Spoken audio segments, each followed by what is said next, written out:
In today's episode of HR Visionaries, we talk to Arnaud. We speak about the importance of AI going forward. Stay tuned. Welcome to HR Visionaries, where we unlock the secrets of modern HR. I'm Benjamin, your host. Join us as we shed light on today's HR universe with HR leaders and innovators from across the globe. Whether you're an HR pro, a business leader, or just curious about the future of work, this is your shortcut to the forefront of HR innovation. Brought to you by Hyrd, the AI talent attraction platform. Welcome to the latest episode of HR Visionaries. I'm very much looking forward to my guest today. Arnaud, it's great to have you on. Thank you. It's good to see you, Benjamin. Can you tell us a bit about yourself? Who are you? Who am I? So my name is Arnaud. Originally I'm from France, so from Europe. I moved to the US a number of years ago, and I'm a father. I have two kids, a daughter and a son, and I've been working in tech now for over 25 years, and I love it. Originally, I studied in science, so I have a master's in biology and math, and I moved to the US, and I've been working in tech ever since. And I personally, what drives me is really finding solutions for customers, whether they are internal or external.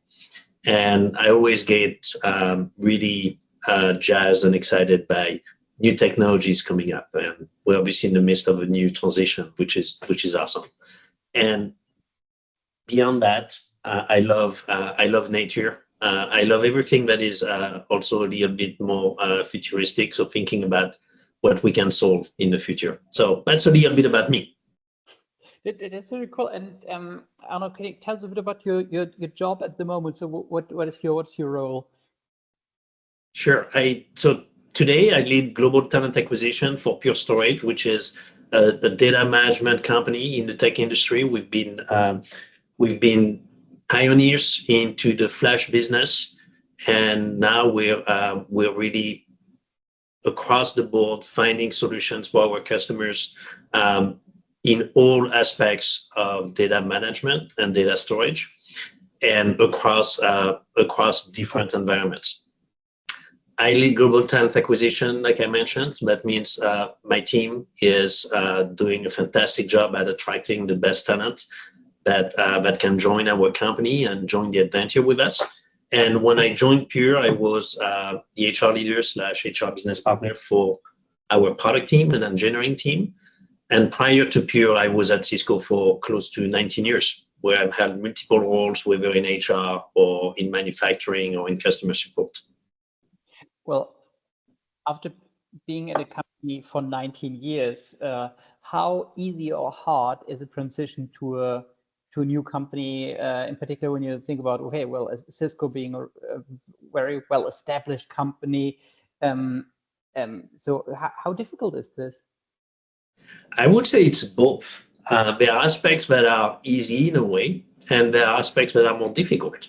So you're like anyone making a transition, especially to your point, like if you've been working in a company for a long time, you know how things work, you know people, you have a know-how that is very valuable.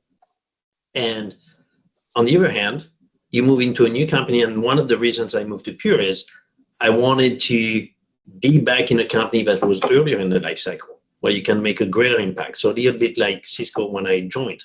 And Cisco is a great company, still is a great company, but it's larger. And so what's harder, when you make a transition is that in many ways, you take in with you what you've learned, and you can apply that to a new company. At the same time, you need to unlearn, because there are things that are being done differently. And so to me, that's what was exciting. And so I had to unlearn or relearn a lot of things, but at the same time, being able to apply a lot of things that I had learned during my career. And I've loved it ever since. So, and I would do it again, right? I think it's exciting to make changes like that. But I also believe that it's important for me to make an impact.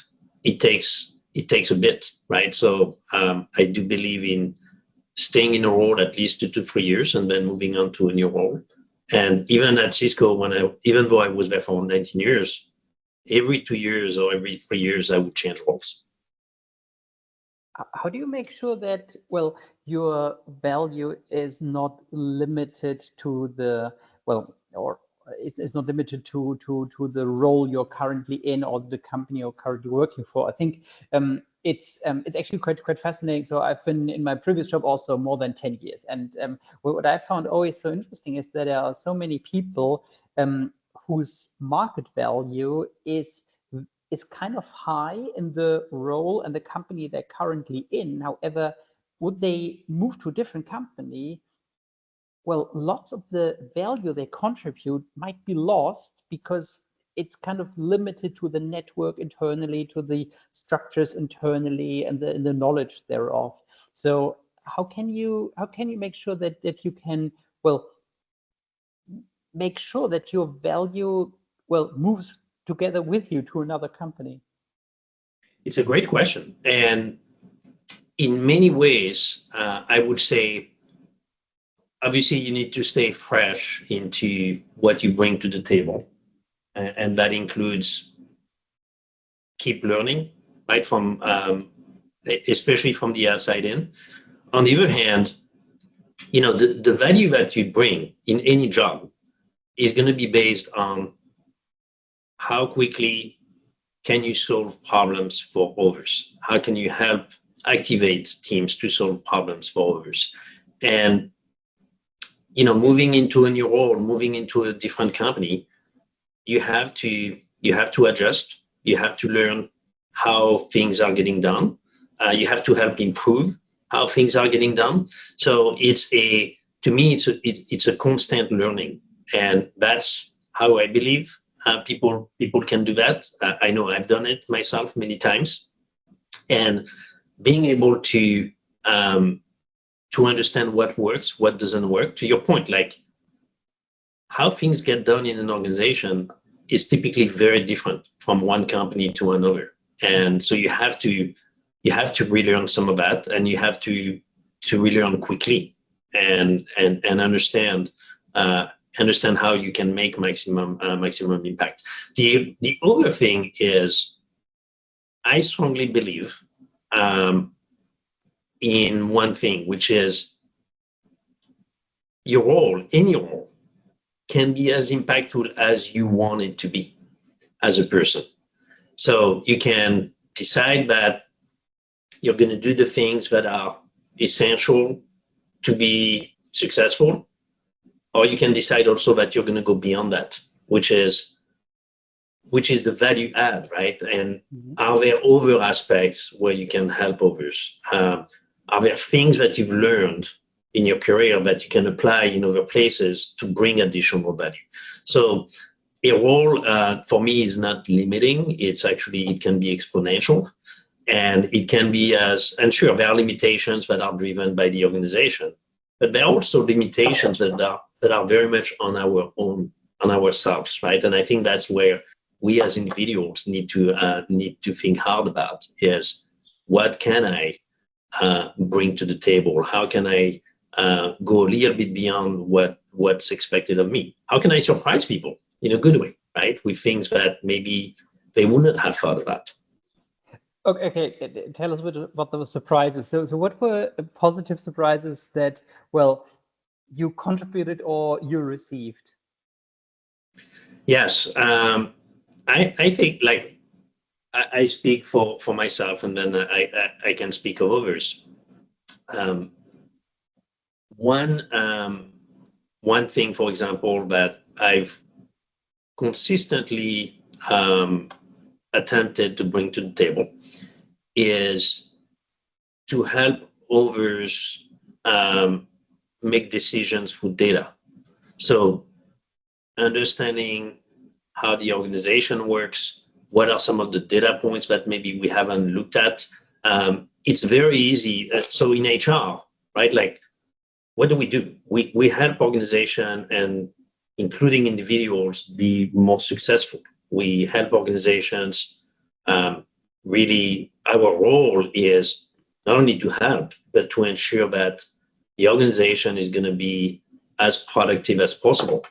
And it's very easy for any team, anyone, right, including myself, like you get comfortable with something, but then you forget to either rethink how you need to do things, or maybe that there are things that could work better. So constantly questioning a little bit how we do things, and in a good way, and also looking at the data behind it. I think that's really important. That's, for me, that can be some very positive surprises. And then when people come in from other places, right, they typically, I look at people, how can they be additive to the culture? What can they bring to the table in terms of things that maybe the rest of the team does not know how to do? And often you give an opportunity to people, and you could be surprised as to how well they can do, right? Given the opportunity, given the flexibility, given the freedom to go after something. And I see that on a regular basis, right? Without giving a solution, you ask the team, hey, here's the problem statement. How would you go at it? And I believe that people are very creative, generally speaking. It's more a matter of helping all of us having the environment where we can solve for that. Indeed, and well, the creativity of people, I think one should never underestimate in solving problems. It kind of reminds you a bit of the military, right? So where in the military you have, well, probably in the successful ones, you have this NCO core of people who are very specialized and who don't need to be told how to do things, but just what to do. And it's quite remarkable what kind of parallels there are. Yes, and I was in the military myself for a short period of time, and I was drafted when I was still in France. And you're right. So at the beginning, sure, there are things that you're being told how to do or what to do, but it's also expected that you take initiative and that you get things done. Period. And I do look for talent myself when I'm hiring, and we hire every day. Are people, how is their agility? Can they adjust to different type of situations? Can they solve a problem? And how are they going to go to solve a problem? Are they flexible into their own thinking? Like if I solve for a problem and maybe my solution is not the best, or I realize that maybe it's not the best, am I able to go back and question that and then restart or adjust? I think those are really important, especially, the world is not going slower, right? It's going faster. So those are going to be skills that are going to be really important in the future. Indeed. And is there, you also mentioned before, feeling comfortable with things. Is there a danger of being too comfortable, in particular when things are accelerating and the world is moving faster? 100%. Like it's a danger for us as individuals. It's definitely a challenge for companies, and it's always a balance, right? Think about some transitions that we've been through over the past several years. So I know you and I talked about AI previously, and that is a major technology transition. And it's been in the making for a long time, right? It just didn't happen with ChatGPT. It's been in the making. And how we adjust to that as individuals and also organizations is going to definitely define the future of a number of companies in the next few years. So yes, the danger is that you get left behind, period, right? Like you think you're solving for something that your customers need, whether it's an internal customer or an external customer, and then you realize that actually that wasn't the case, right? So staying on top of that is really important. Getting comfortable, right, is like it's almost human nature, and you have to always question. It's not always easy, right? And that's where also getting feedback from others is important, right? It can help you realize whether you're becoming too comfortable or not. You just mentioned again that you're serving external and internal clients. How important is this view of serving external and internal clients in the talent acquisition function for you? It's obviously, when I think about ourselves as a talent acquisition organization, who are our customers? Our main customer, I would argue, is going to be our hiring managers. And then we obviously have also a really important customer, which are the candidates. At the end of the day, we're solving for challenges that hiring managers and hiring leaders have. And we're helping to, whether it's on a single role or at the organization level, it's for us, like the internal customer is what we think about every day. And they vary, right? Like it's the goal, the outcome is the same, right? We want to attract the best talent into the company that can grow with us, that can help the company grow, and that can be successful, and frankly, that we can provide the best possible experiences in their career. So it's exciting, right? Because we solve both for the organization and individuals. And so for me, like the internal customer is really, really important. It's not always easy because we always want something yesterday, right? Hiring, however, is, it takes time. There's a relationship that you build with candidates. So it's not like you're not buying a product on the shelf, right? You're convincing someone that it's the best thing for us and for them to work together. So I love that, right? And the internal customers for me are that drives me, and external, obviously.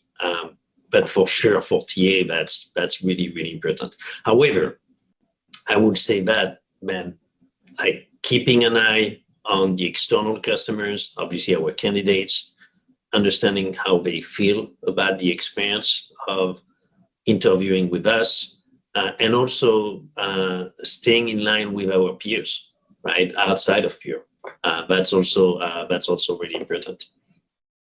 Well, bearing all that in mind, so did you think the pressure will grow on talent acquisition teams going forward? In particular, keeping in mind, you're in between internal clients that are very demanding, and the demand from internal clients may shift rapidly, and at the same time, external clients, i.e., talents, being spoiled is such a negative word, but being used to very rapid processes, being used to very smooth processes, being used to a very good experience when it comes to dealing with companies. Yes, and I would say you and I talked about talent acquisition. Even the word itself, acquisition, for me is not. It's probably not the best. Right? It's probably not the best word, right? It feels very transactional, and it's not, right? It's anything but transactional. So yes, the short answer to your question is yes. The pressure will increase, and it is, and I see it today. I do think we can, like any organization, like any industry, we can always be better, and we have to be more efficient, and we have to be better in terms, like qualitatively speaking. So for me, there's where we bring value to our customers is helping our hiring managers understanding the market, the talent market, bringing to them, and to me, it's not volume, right? It's quality, bringing to them the best possible talent pool for a given role, and really attracting that talent within a reasonable period of time. For the candidates, and if you look at the market, I do believe it's true globally, and it's definitely exacerbated in the US. It has changed dramatically over the past couple of years, 2 to 3 years, right? So at the end of the pandemic, companies were hiring very heavily, too much, right? As you've seen in many places, and that had consequences. And now for candidates, it's more difficult, right? So there's also a difference as to whether you're a passive candidate or if you're an active candidate. It's particularly difficult for the active candidates, I believe, now, and it's on us to also to try to make the experience as good as possible. It's not easy because of the volumes, right? Like I think that's one of the challenges. I think the challenge that it's both a challenge and opportunity is the technology, and how do we leverage that to provide the best possible experience to both the hiring managers, the interviewers, the candidates. That's very top of mind. So for sure, the pressure is going to increase in very different ways, right? And I think the other aspect that we haven't talked about is you now have in the workplace probably close to 5 generations, and it hasn't happened before, right? So now you have, and people have, every individual is unique, right? So every individual has different expectations. And also as you cross generations, there are trends, right? And those expectations are different. So not only like you have internal, external customers, the diversity of your customers also is driving the complexity of how do you drive the experience. That's indeed a very interesting thought. And so you have the 5 generations, and therefore probably lots of misunderstandings that you have to deal with. Yes, and people also use. I don't, Ben, myself, like I'm not sure that I necessarily align with sort of categorizing people into generations and how they behave, etc. People are not defined that way, but there are definitely trends and there are overlaps. And I think what people expect, how people react, how do they want to be communicated to, and how often also varies, right? So if you're a recruiter or anyone in talent acquisition, your ability to sense that, to be on top of that, to be ahead is really important. It's no different like if you're an account manager selling to a customer, or if you're someone in customer support, you always have to think proactively. It's very similar for anyone in talent acquisition, right? It's how do you engage your stakeholders?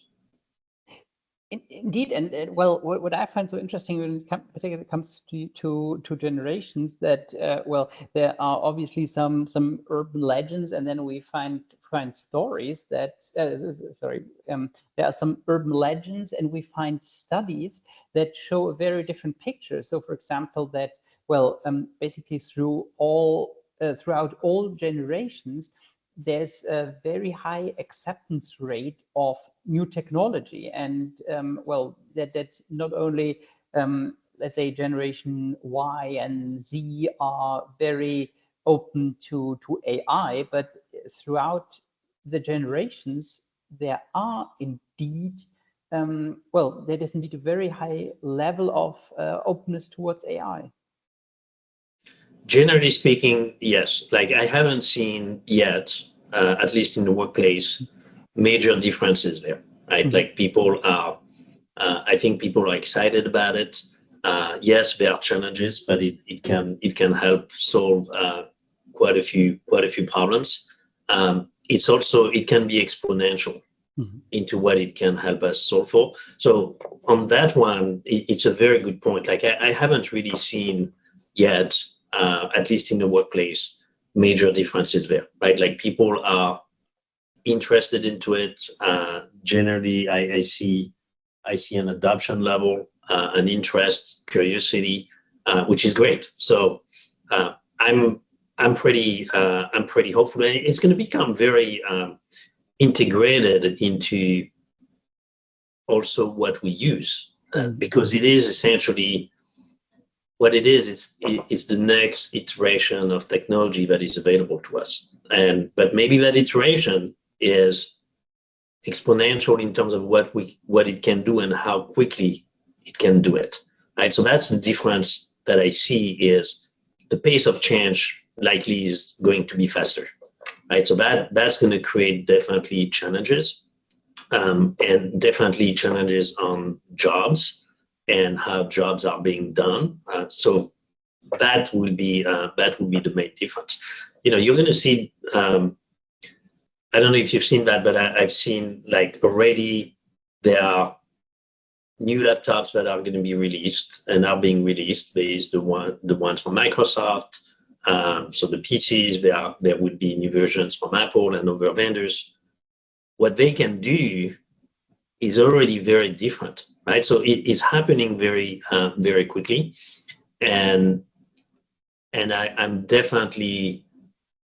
I know that it will also change how we do the work, and I'm expecting that, and I'm hopeful for it. And at the same time, right? So it will, some jobs, like, sure, some jobs might not be there, but it's also going to create some new opportunities, whether it's new jobs or expansion of existing jobs, and it's part of the story. I don't think anyone has the true answer as to what it's going to look like, but for sure, it's a big change.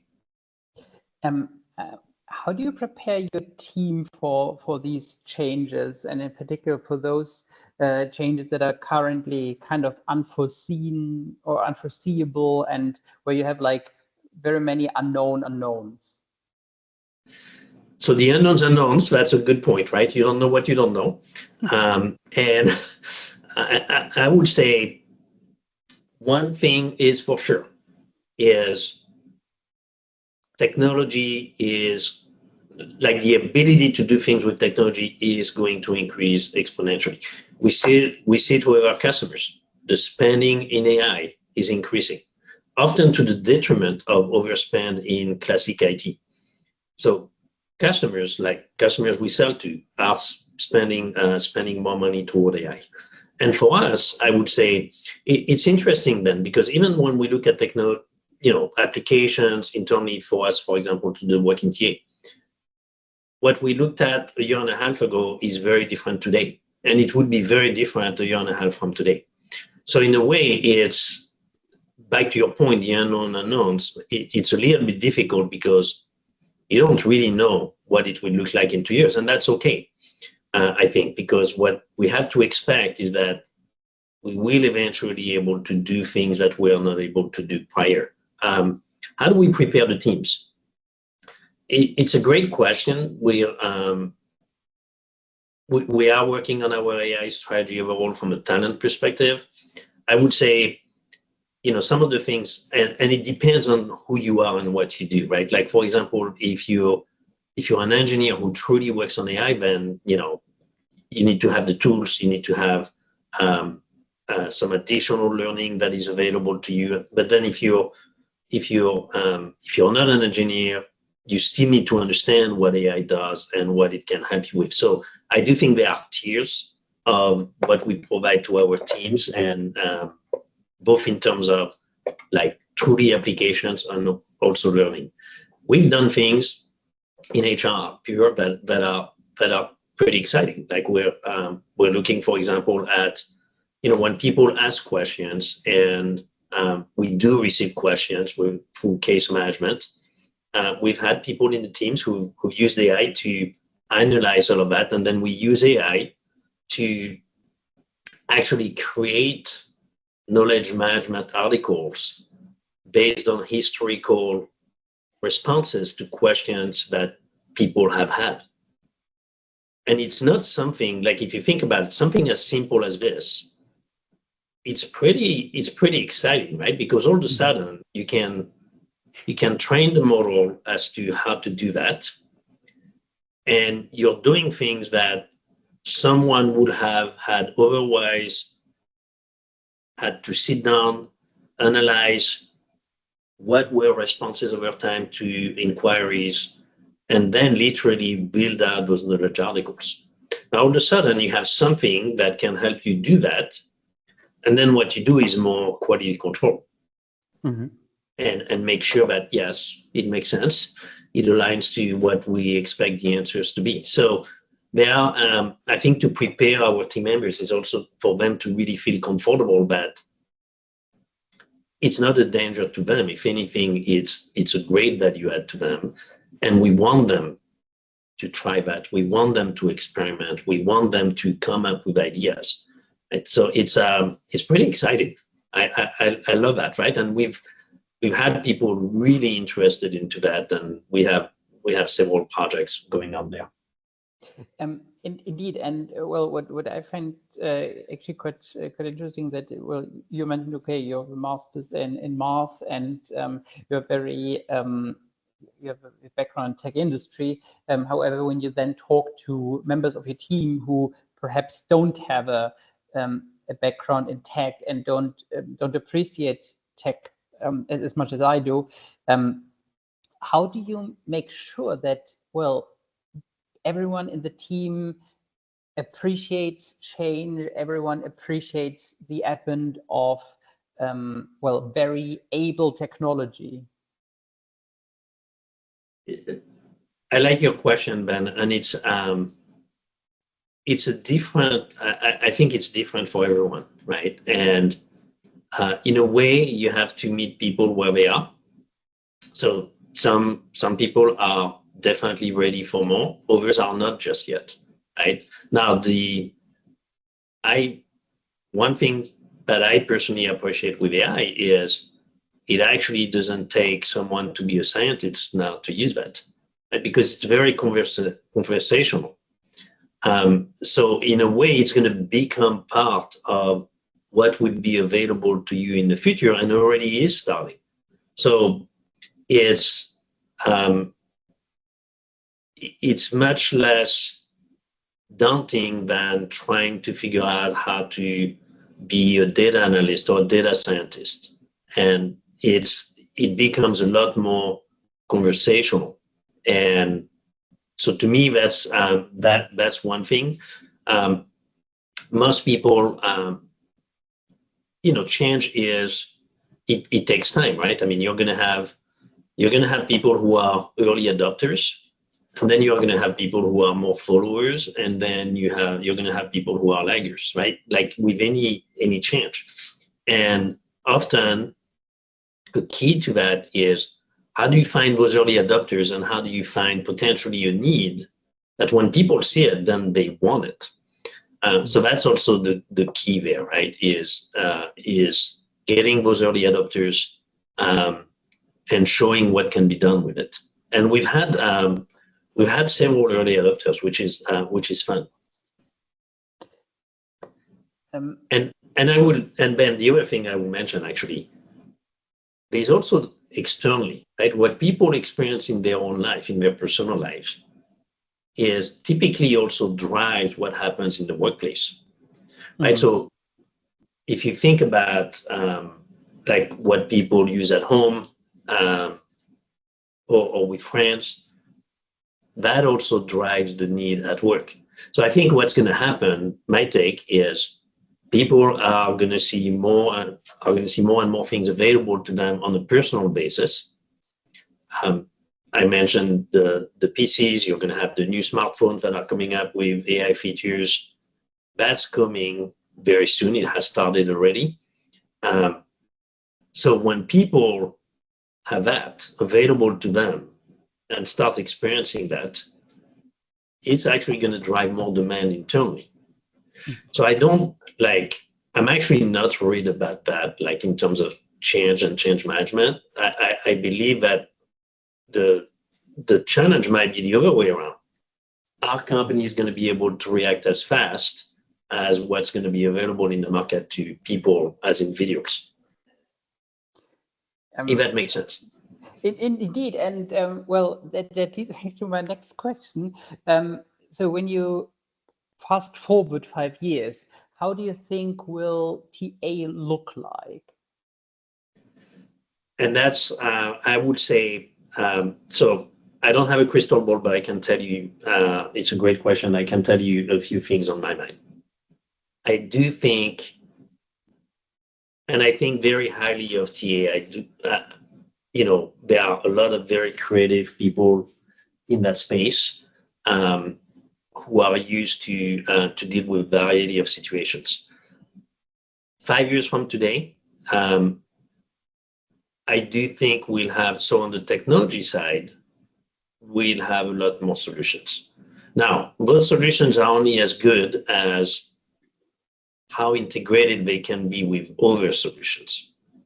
So in other words, it's great to have a niche application that does something for me, but does it actually integrate with other applications that we're using? And I do believe, as much as AI is powerful at the application level, what's going to be important is how do they all connect with each other? How can organizations can do the most of their data? Because AI is about data, right? So the more we can for TA, I think the secret sauce is how can we ensure that we have clean data that connects that with overall people data, where we can bring insights to an organization that can help us be more predictive.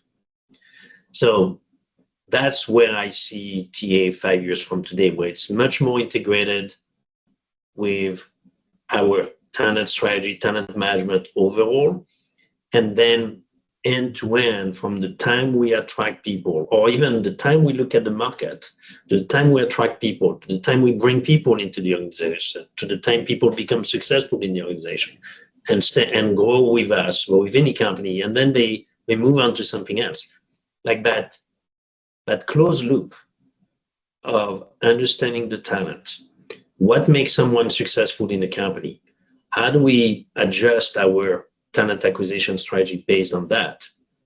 That's where I see the value of TA, in fact, within the next 5 years. At the individual level, I do think you will see, if you look at what's starting to be available, more solutions. So the ability to go deeper into the talent market, to do a little bit more analysis on mapping where talent is, in which companies, how does that align with what you're looking for? If you know that you have someone, you have a role, and you have well-defined the success measure for a role within a year into the role, how do you map that to the available talent? So I think as recruiters, sourcers, talent acquisition leaders, more solutions are going to be there to do more of that. And what it brings is, to me, I mentioned earlier, it's anything but transactional, right? So like 5 years from today, a talent acquisition leader, and it already should today, a recruiter, a sourcer, has to be very strategic, has to be able to be a talent advisor to a hiring manager. Quite frankly, an advisor to a candidate too. And bringing that together, creating the right level of experience, to me, is what creates a differentiator. Talent acquisition has to be a competitive advantage to a company. That's what I believe it is and should be, right? So 5 years from today, no question, talent acquisition should be seen as a competitive advantage. to any company, and individuals should be talent advisors, right? Like it's not a transaction. So that's where my head is at least a few things. And it's going to be more complex. I also believe like the talent market is more complex. The ability to do work in a hybrid environment creates more complexities as well. And that creates more complexities on TA. So we have to adjust. We have to be more agile. And I think we have to be smart and make the most of what we see in the market, make the most of the data that is available to us. So those are a few thoughts. It's so interesting what you said. So it's not transactional. It's important to get the data clean. So that's a very, very coherent message indeed. It's super cool. Arnaud, thank you so much. It was a pleasure talking to you. It was very, very insightful. Great, many thanks. Dan, thank you. It's great to see you again, and I look forward to speaking next. Many thanks again, and many thanks again to you listening in, and see you next time.